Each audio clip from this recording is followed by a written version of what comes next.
Dear students, आज का topic है ऑक्सीजन कंसंट्रेटर। जैसा आप लोगों ने पहले देखा भी होगा इस डिवाइस को, और ये डिवाइस स्पेशली जो होती है वो ऑक्सीजन बनाने के लिए काम आती है। और ये एक तरीके से उस जगह पे यूज़ होती है जहाँ पे कोई फैसिलिटी वैसे डायरेक्ट नहीं है ऑक्सीजन की। तो अगर घर में भी पोर्टेबल स्टेट में भी पेशेंट को चाहिए होता है तो इस डिवाइस का हम लोग यूज़ करते हैं। A medical device that extracts and concentrates oxygen from ambient air, delivery verified oxygen that is 90 to 95% pure into patients who require supplement oxygen therapy। मतलब ये उस तरीके की डिवाइस है जो आपके एनवायरनमेंट से जो एयर होती है उसी समय जो कंसंट्रेशन जो होता है ऑक्सीजन का उसमें से उसको ले करके और लगभग 90 to 95% प्योर ऑक्सीजन को प्रिपेयर करती है। और जो हाउस होल्ड थेरेपी के रूप में या किसी हॉस्पिटल में भी अगर है तो एक बेसिक थेरेपी ऑक्सीजन थेरेपी के लिए सप्लीमेंट का काम करती है। इसके की फीचर्स क्या होते हैं? It extracts oxygen from room air which contains almost 21% of oxygen, delivers concentrated oxygen at 90 to 95% purity. इसकी जो प्योरिटी होती है 90 से 95% तक होती है। Provides continuous reliable oxygen supply without disturbance. ये बड़ी चीज़ क्योंकि ये कंटिन्यू सप्लाई देती है और रिलायबल ऑक्सीजन है, और साथ में इसके लिए कोई रिफिल कराने की जरूरत नहीं। If the device is continue and work in a working situation the oxygen will be prepared and eliminates need for oxygen cylinder delivery and storage. और इसके साथ साथ जनरली क्या होता है, ऑक्सीजन सिलेंडर्स को लाना, ले जाना, रखना या स्टोर करना, इन सब चीज़ों की भी मुश्किल से आपको निजात मिलती है। Next, cost effective alternative to compressed oxygen tanks.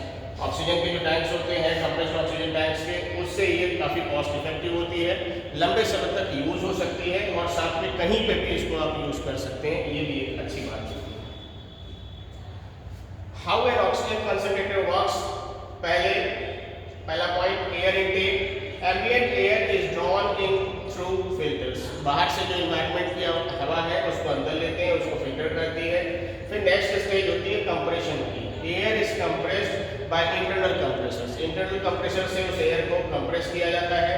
फिर molecular sieve, nitrogen removed using zeolite beds, that is called PSA technology. आगे आपको एक्सप्लेन करेंगे। ऑक्सीजन कलेक्शन फिर होता है कंसंट्रेटेड ऑक्सीजन लगभग 90 to 95% collected in tank and delivery purified oxygen delivered to patient by tubing के through. Patient को nasal prong लगा के या मास्क लगा के दिया जाता है। And next is exhaust, nitrogen and other gases release back into room. और जो सेपरेट हुई नाइट्रोजन है वो अलग रूम में एग्जॉस्ट कर दी जाती है। Now here is PSA, that is called pressure swing absorption technology. क्या है? PSA is the core technology that separates oxygen from nitrogen in the air. मतलब ये एक PSA जो टेक्नोलॉजी है, कोर टेक्नोलॉजी, ये ऑक्सीजन और नाइट्रोजन को एयर में से अलग करती है। जियोलॉइड मॉलिक्यूलर सीड्स जो होती हैं वो स्पेशल क्रिस्टलाइन मटेरियल्स होते हैं दैट प्रेफरेंशियली एब्जॉर्ब, एक होता है absorb and absorb nitrogen molecules while allowing oxygen to pass through.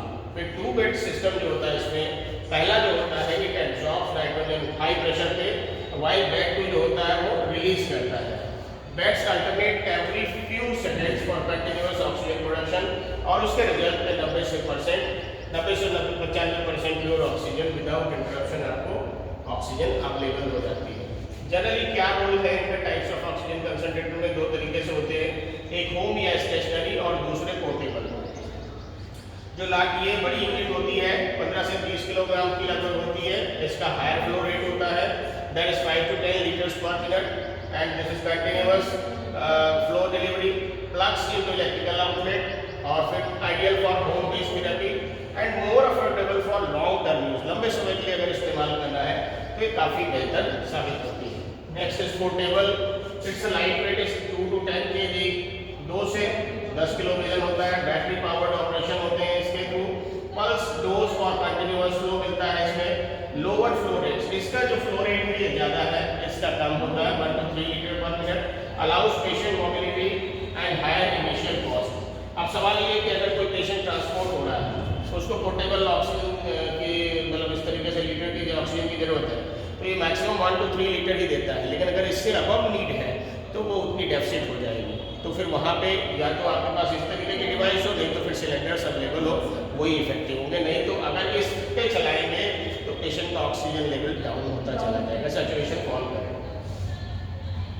की कंपोनेंट्स एंड स्पेसिफिकेशन में इसके मेन कंपोनेंट्स हैं air compressor, air filters, inlet and bacteria, zeolite seal beds होते हैं, 2 column, pressure pumps, ran regulators, flow meter, humidifier bottle and oxygen outlet and tubing, ये होनी जरूरी होता है, ठीक है।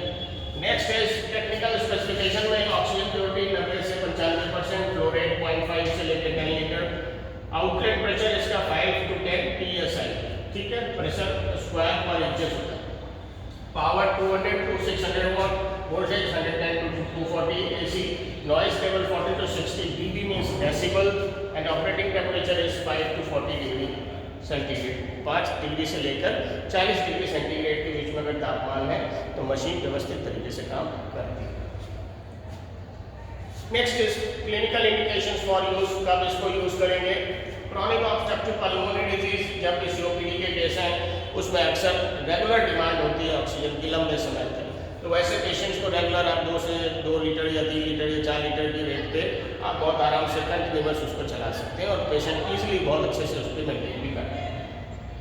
पल्मोनरी फाइब्रोसिस, अगर फाइब्रोसिस लंग्स में हो जाती है उस केस में, सिस्टिक फाइब्रोसिस जो सिस्ट होते हैं उनमें अगर फाइब्रोसिस, सिस्टिक फाइब्रोसिस, अस्थमा, जो अस्थमा के लिए सीवियर केसेस, फिर निमोनिया है, कोविड-19 आपको पता ही होगा उस टाइम में काफ़ी कुछ यूज हुआ है, हार्ट फेलियर के cases, sleep apnoea with hypoxaemia, जब भी पेशेंट सोते सोते उसकी सांस रुकने लगती है, that is called sleep apnoea, and with hypoxaemia low level of oxygen into blood, that is called hypoxaemia, lung cancer के केस या फिर पल्मोनरी हाइपरटेंशन, इन सारे केसेस में ऑक्सीजन की डिमांड अलग से होती है और नॉर्मल कोर्स में अगर पेशेंट लॉन्ग टाइम हॉस्पिटल में भी रहा फिर बाद में क्रॉनिक केस में कन्वर्ट हो गया, तो क्रॉनिक केस में क्या होता है, लंग्स का स्टेट ऐसा होता है कि एक्सचेंज ऑफ गैसेस प्रॉपर नहीं होता है, जिसकी वजह से उसको रेगुलर ऑक्सीजन की डिमांड बनी रहती है, तो थोड़ा सा अगर सप्लीमेंट हो जाता है तो उसकी जो कंडीशन है पेशेंट की वो भी बेटर होती है और उसकी जो एक तरीके से उस तरीके की उसकी जनरल कंडीशन है उसमें भी रिकवरी के चांसेस होते हैं। अगर नहीं मिलता है तो क्या होता है, डिटेरियोरेट हो सकता है केस, फिर जाकर के एडमिट होना पड़ सकता है या फिर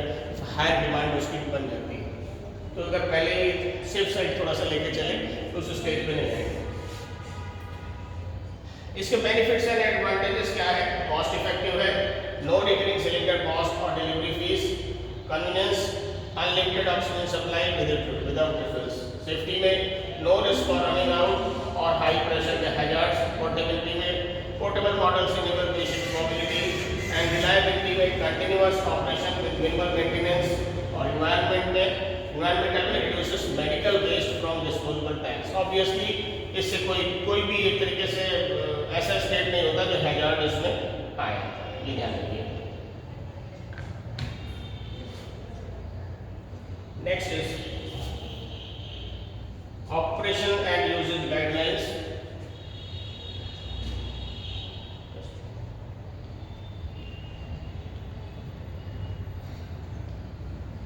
ऑपरेशन एंड यूजेज गाइडलाइंस में setup, place one flat stable surface with 12 inches clearance on all side, ऐसा सेटअप हो जो 12 इंच का हो और उस जगह पे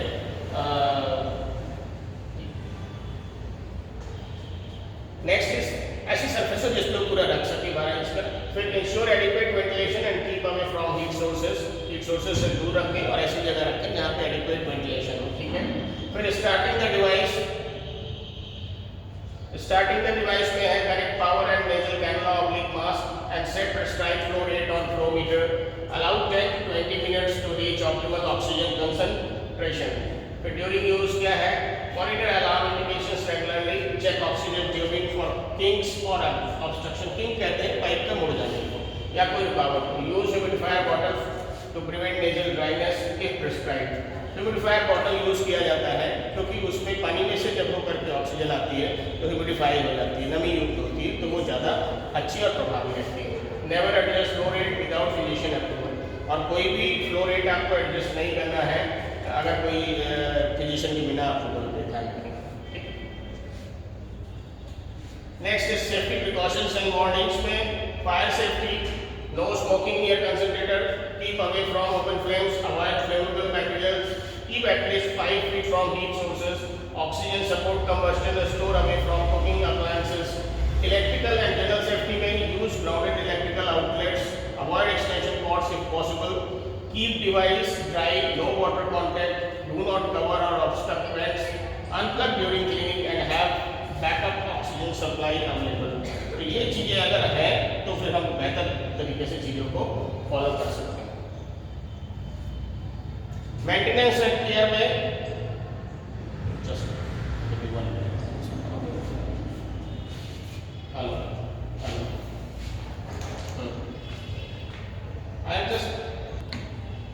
next is 11 maintenance and care. Daily में check power and oxygen flow, पहले देख लेंगे पावर कनेक्टेड है कि नहीं है और ऑक्सीजन फ्लो कैसा है। फिर इंस्पेक्ट ट्यूबिंग फॉर डैमेज, ये देखेंगे कि ट्यूब कहीं डैमेज तो नहीं है। And wipe exterior with dry cloth, और बाहर से उसको ड्राई क्लॉथ से अच्छे से पोंछ देंगे। फिर वीकली में clean air intake filter, air intake filter को चेक करेंगे, क्लीन करेंगे। चेक अलार्म फंक्शंस को चेक करेंगे। और इंस्पेक्ट ह्यूमिडिफायर बॉटल, और जो ह्यूमिडिफायर बॉटल है उसको भी टाइमली साफ करके और नया फ्रेश वाटर उसमें फिल करेंगे, गंदा पानी उसमें नहीं होना चाहिए। नेक्स्ट मंथली में क्या है, रिप्लेस डिस्पोजेबल फिल्टर, हर महीने डिस्पोजेबल फिल्टर्स को रिप्लेस करेंगे। क्लीन कैबिनेट एक्सटीरियर को क्लीन करेंगे एंड चेक ऑल कनेक्शंस, ठीक है। और हर साल क्या करना है, professional service inspection, replace seat belt if needed and calibration check.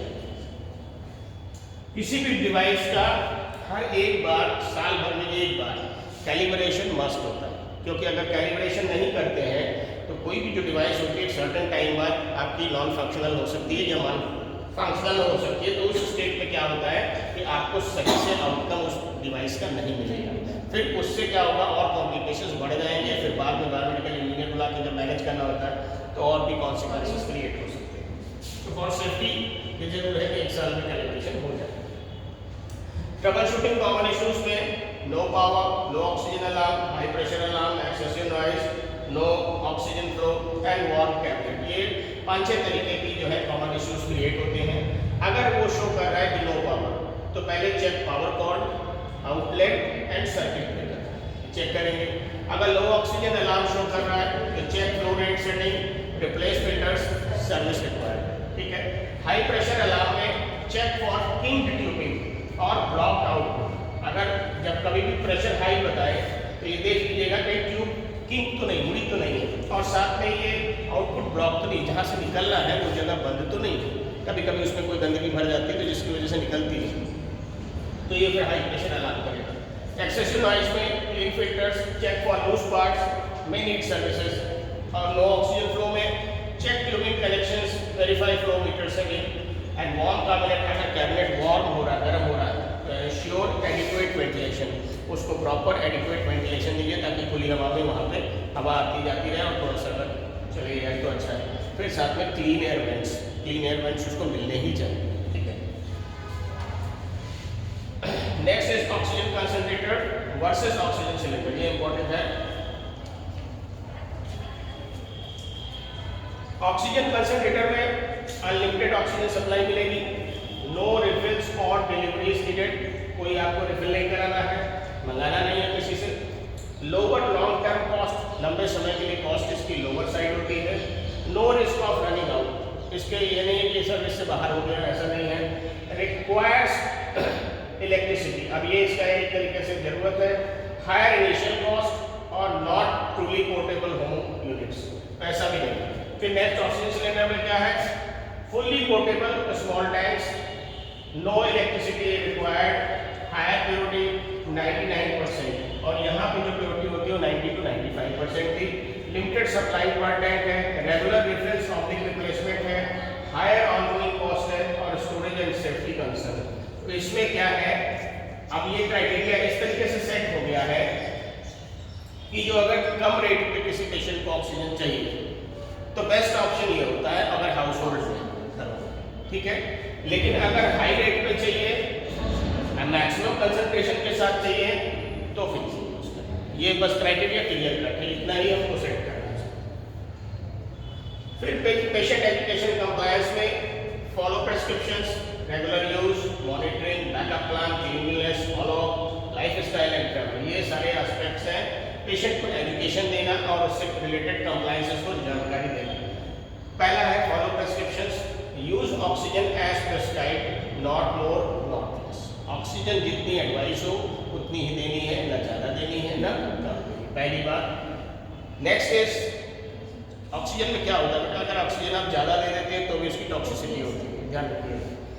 Next is regular use में और अगर कम देते हैं तो फिर ऑब्वियसली कि जो इफेक्ट आ रहा है वो नहीं आएगा, या फिर अगर लो ऑक्सीजन रहेगा लॉन्ग टाइम तक तो फिर परफ्यूजन कम होगा, इसकी वजह से हाइपोक्सिया का स्टेट हो सकता है, ठीक है। तो रेगुलर यूज में क्या है, कंसिस्टेंसी इज की for therapeutic benefit.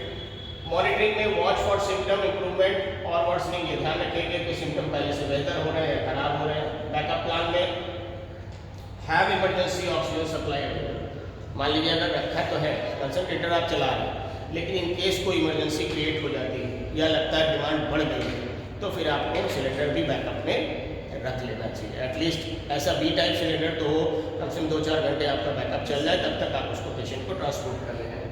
Next is cleanliness, keep equipment and accessories clean. Follow up में attend scheduled medical appointments.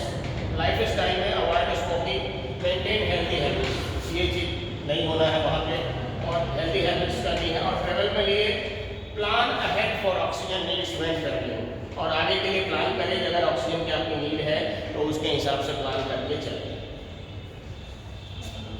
And last is conclusion, oxygen concentrators are essential medical devices for chronic respiratory conditions. जितने भी chronic case होते हैं उनमें इनका use होता है। PSA technology provides reliable continuous oxygen supply at home. Proper operation, maintenance and safety precautions ensure effective therapy. Patient compliance and patients are critical for optimal outcome. Patient का जो compliance है वो बड़ी चीज़ है, और उसको एजुकेशन अगर हम प्रॉपर देते रहते हैं तो इस क्रिटिकल कंडीशन से हम अच्छे से बाहर आ सकते हैं। इसके साथ साथ cost effective long term solution for supplemental oxygen therapy. Supplemental oxygen therapy के लिए इससे अच्छा कोई उपाय नहीं हो सकता है, ठीक है। क्योंकि इसमें बहुत सारे हम लोगों ने इसके गुड और बैड्स दोनों देखे, लेकिन ओवर अगर कम रिक्वायरमेंट है ऑक्सीजन की तो इससे अच्छी कोई डिवाइस नहीं हो सकती। ये सच में बहुत ही किफ़ायती और आपके काम की चीज़ हो सकती है। ठीक है, थैंक्स।